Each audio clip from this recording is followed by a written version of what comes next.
அதெல்லாம் விடை இல்லை, தெளிவான விடையை சொல்லுங்க. நான் சூர்யாவுடைய எல்லாருடைய முதற்கட்ட கருத்தை வாங்கிட்டு நான் உங்ககிட்ட தான் அடுத்து உங்ககிட்ட தான் வரேன். திரு சூர்யா, இப்போ அறநிலையத்துறை நிதியில ஏன் கல்லூரி கட்டுறீங்க அப்படிங்கிற அந்த ஒரு ஒற்றை கேள்வியே திரு எடப்பாடி பழனிசாமியை பாஜகவினுடைய குரலாக ஆக்கிவிடுமா? நிச்சயமா, ஏன்னா அது பாஜகவை கேட்காத கேள்வி. அறநிலையத்துறை சார்பாக கோயில் கட்டுறது கல்லூரி கட்டுவது தொடர்பாக நேரடியாக பாஜக கூட வழக்கு போடல. தொடக்கத்திலே குறுக்கிடல. பாஜகவே கேட்காத ஒன்றை திரு எடப்பாடி பழனிசாமி கேட்டால் அது எப்படி பாஜகவினுடைய குரல்? அது எடப்பாடி பழனிசாமியினுடைய குரல் தான். பாஜகவை விட தீவிரமான மதவாத குரலாக புரிந்து கொள்ளலாம். பாஜகவை விட அதிதீவிரமான, அப்படி சொல்லலையே. பாஜகவின் வாய்ஸ் என்று சொல்றேன்ல, பாஜக பேச தயங்குற விஷயத்தை எடப்பாடி பழனிசாமி வைத்து பேசுகிறார்கள், அப்படி எடுத்துங்க. இன்னொன்னு நான் நேர விஷயத்துக்கு வரேன். எடப்பாடி பழனிசாமி அவர்கள் நேற்று பேசுனது ஒண்ணு, இன்னைக்கு அதுக்கு அவர் கொடுத்த விளக்கம் வேற. நேற்று என்ன சொல்றாரு? அறநிலையத்துறை கோயில் அந்த நிதியிலிருந்து கல்லூரி கட்டுவதை சதி செயல்னு வர்ணிக்கிறார். இன்னைக்கு தான் அதை நிர்வாகத்திறன் குறித்து பேசுறதோ நிதி செலவினம் குறித்து பேசுறதோ இன்னைக்கு கொடுக்கிற விளக்கம் தானே தவிர, நேற்றைக்கு அவர் நிர்வாகத்திறன் பற்றியோ அல்லது நிதி செலவு குறித்தோ பேசவில்லை. அவர் நேற்று பேசியது முழுக்க முழுக்க சதி செயல் அப்படிங்கிற வார்த்தையை கொண்டு அதை டிஃபைன் பண்ணார். ஒண்ணு, அந்த சதி செயல்ங்கிறது தான் பாஜகவின் குரலாக நாங்கள் பார்க்கிறோம். இது ஒண்ணு. இன்னொன்னு, அறநிலையத்துறைக்கு செய்ய வேண்டியதெல்லாம் செய்து முடித்துவிட்டு அந்த சர்ப்ளஸை கொண்டு தான் இங்க செலவு கல்லூரிகளுக்கு செலவிடப்படுகிறது.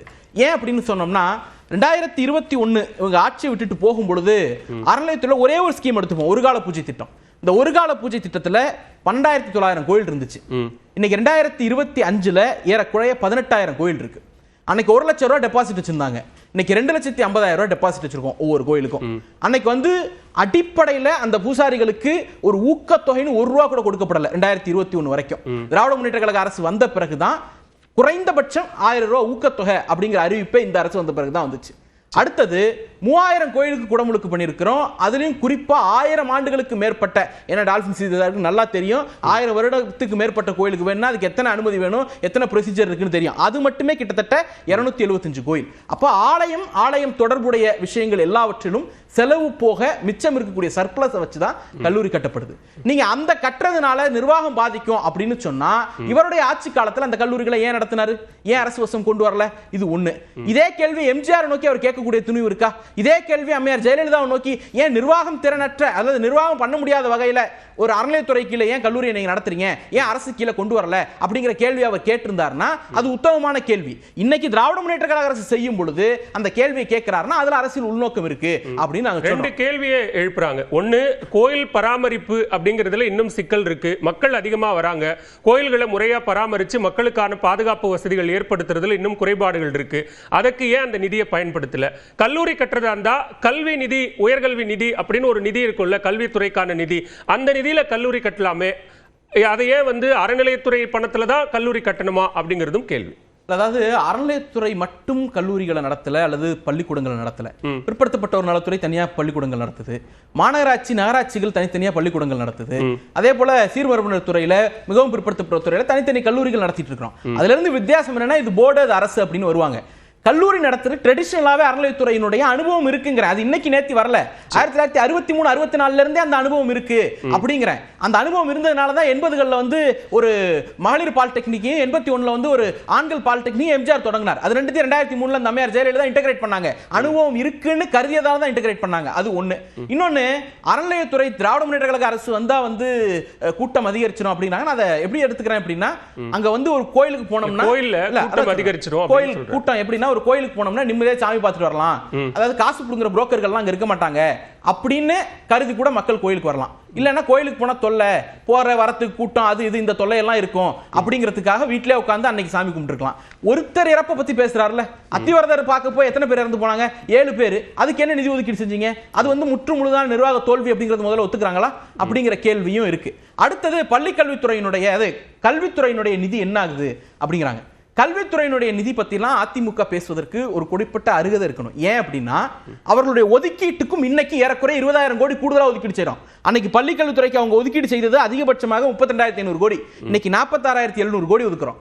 அன்னைக்கு உயர்கல்விக்கு அவங்க ஒதுக்கீடு செய்து அதிகபட்சம் 5300 கோடி, இன்னைக்கு 8500 கோடி ஒதுக்குறோம். அன்னைக்கு யூஜிசியினுடைய கிராண்ட். இன்னொரு கேள்வி வராதா திரு சூர்யா? இப்ப கூடுதலா 20000 கோடி ரூபாய் நிதி ஒதுக்கியும் கல்வித்துறையின் மூலமாக கல்வி நிறுவனங்களை கட்ட முடியாம அறநிலையத்துறையினுடைய நிதியை வச்சு தான் கட்டணுமாங்கிற கேள்வி. ஏன் 4 கல்லூரி தான் கட்டணும்னு ஆசைப்படுறீங்க? திராவிட முன்னேற்ற கழக அரசு வந்த பிறகு கலை அறிவியல் கல்லூரிகள் மட்டும் இந்த 4 ஆண்டுகள்ல, இந்த ஆண்டை எக்ஸ்க்ளூட் பண்ணி சொல்றேன், கடைசி 4 ஆண்டுகள்ல மட்டும் 36 புதிய கலை அறிவியல் கல்லூரி கட்டியிருக்கிறோம். 30 கல்லூரிகளுக்கு இந்த அரசு வந்த பிறகு தான் பர்மனன்ட் பில்டிங்கே கட்டப்பட்டது. இன்னும் சொல்ல போனா அண்ணன் கல்யாண் எங்க போனாலும் ஒரு சாதனையை சொல்லுவார், அதிமுகவினுடைய சாதனையை. அதை மதிக்கிறேன். உறுப்பு கல்லூரிகளை, பல்கலைக்கழக உறுப்பு கல்லூரிகளை வந்து அரசு வசமாக்கினார் எடப்பாடி பழனிசாமி அப்படின்னு சொல்லுவார். அந்த ப்ராசஸ் பாதியிலே நின்னுச்சு. ஏன்னா அந்த தொடர்பா 4 அரசாணைகள் வரைக்கும் வெளியிடப்பட்டிருக்கு. ஒன்னு 2019ஆம் ஆண்டு ஜிஓ 36, 2020ஆம் ஆண்டு ஜிஓ 184, 2022ஆம் ஆண்டு ஜிஓ 183, 2022ஆம் ஆண்டு ஜிஓ 186.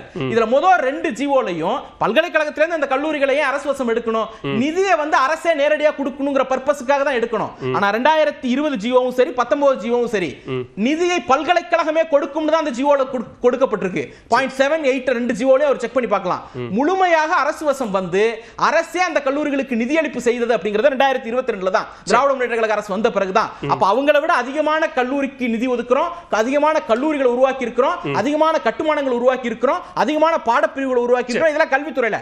அதே போல அறநிலையத்துறையிலும் அவர்களை விட அதிகமான சாதனைகளை செய்திருக்கிறோம். ரெண்டுமே தன்னிறைவு பெற்றிருக்கிறது. அதனால ஏன் வெறும் கல்வித்துறை மட்டும் செய்யணும், அறநிலையத்துறையிலும் பண்ணலாம், டெமோக்ரடைஸ் பண்ணிருக்கோம், வேற ஒண்ணும் கிடையாது. ஒரு கட்ட கருத்தை எடுத்துக்கிறேன் திரு ஸ்ரீதரன். இங்க விஹெச்பியினுடைய கருத்தும் அப்படின்னு திரு ஷியாம் குறிப்பிட்டாங்க, அல்லது RSS பாஜகவினுடைய கருத்து, அது ஒரு பக்கமும் திரு எடப்பாடி பழனிசாமி அவர்கள் எழுப்புற அந்த கேள்வியும் வெவ்வேறானதா ஒன்றானதா?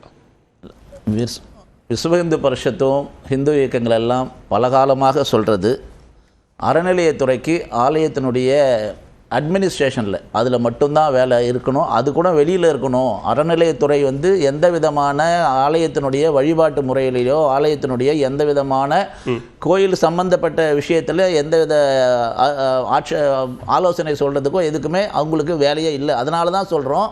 ஆனால் மறைமுகமாக HRNC மிகப்பெரிய அளவில் அந்த சம்பிரதாயங்களில் தலையிடுறதுனால தான் நாம சொல்றோம் HRNC கல்லூரி அல்லது கல்வி நிறுவனங்கள் அமைப்பது வழிபாட்டு உரிமைக்கு எதிரானதா? இல்லை, அதுதான் சொல்றேன். அதுதான் ஒரு ஹிந்து கோயிலும் தனித்தனி என்டோமெண்ட். இந்து கோயிலினுடைய கடவுள் இருக்கார் இல்லையா, மூலவர், அவர் வந்து அந்த கோயிலினுடைய மைனர் சொத்து. அந்த சொத்து வந்து மைனர் சொத்துன்னா என்னன்னா, அந்த வருமானமோ அந்த ப்ராப்பர்ட்டியோ சொத்தோ அதை யாருமே வந்து உரிமை கொண்டாட முடியாது, வாங்க விற்க முடியவே முடியாது. ஏனென்றால் அதற்கு உரிமையாளர் அந்த கோயிலினுடைய மூலவர். அதை விட தாண்டி யார் உரிமை கொண்டாடுறாங்க? அல்லது ஒரு கல்லூரி கட்டறது உரிமை கொண்டாடுறதா ஆகுமா? ஒரே ஒரு விஷயம், the provision 66 for 1 of HRNC Act does not allow HRNC department to establish and maintain any colleges in the name of HRNC.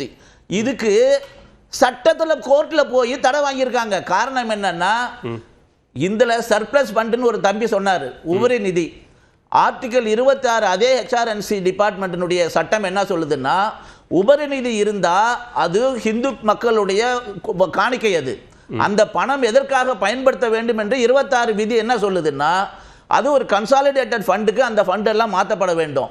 மாற்றப்பட்ட பிறகு ரொம்ப மோசமான நிலைமையில் இருக்கிற ஆலயங்களை, ஹிந்து ஆலயங்களை புனர் நிர்மாணம் பண்றது. ஏன்னா கும்பாபிஷேகம் பண்றது அப்படிங்கிற எல்லாத்தையும் பண்ணிட்டு உபரி நிதியில் இருந்து தான் கல்லூரி கட்டுறோம் அப்படின்றாங்க. சரி, நீங்க மக்கள் இல்ல ஒரு நிமிஷம், மக்கள் கொடுக்கிற பணம்ங்கிறீங்க, அவங்க போடக்கூடிய பணம் உண்டியல்ல போடக்கூடிய பணம்ங்கிறீங்க. உண்டியல்ல போடக்கூடிய பணத்தை வைத்து கல்லூரி கட்டக்கூடாதுன்னு எந்த மக்களாவது எந்த பக்தராவது சொல்லுவாங்க? HRNC கோயிலை எப்படி வரமுறைப்படுத்துறாங்க அப்படி பார்த்தீங்க, கிளாஸிஃபை பண்றாங்கன்னா, இது 10 லட்சத்துக்குள்ளார வருமானம் இருக்கிறது, இது 50 லட்சம், இப்படி வருமானத்தை வச்சு தான் இவங்க வந்து முடிவே பண்றாங்க இது எந்த கிளாஸிஃபை பண்றாங்க எந்தெந்த கோயில்னு. ஆனா அவங்களே சொல்றாங்க, அவங்களுடைய கொள்கை குறிப்பேட்டில் 44,000 கோயில்கள் இருந்ததுல இன்னைக்கு எவ்வளவு வீணா போயிருக்கு, உடஞ்சு போயிருக்கு. அவருடைய கார்த்திகேயன் சொல்லி ஒரு அட்வொகேட் 21 ஜூலை மாதம் வந்து சோமோட்டா கேஸ்ல ஒன்று தமிழ்நாடு அரசு சார்பில் ரெப்ரசன்ட் போது சொல்றாரு, கிட்டத்தட்ட 950 கோயில் வந்து சுத்தமா அழிஞ்சு போச்சு, 950 கோயிலுக்கு மேற்பட்ட கோயில் பாதிக்கு மேல சிதறம் அடைஞ்சு போய் அழிஞ்சு போயிடுச்சு அப்படின்னு. இந்த பணத்தை தான்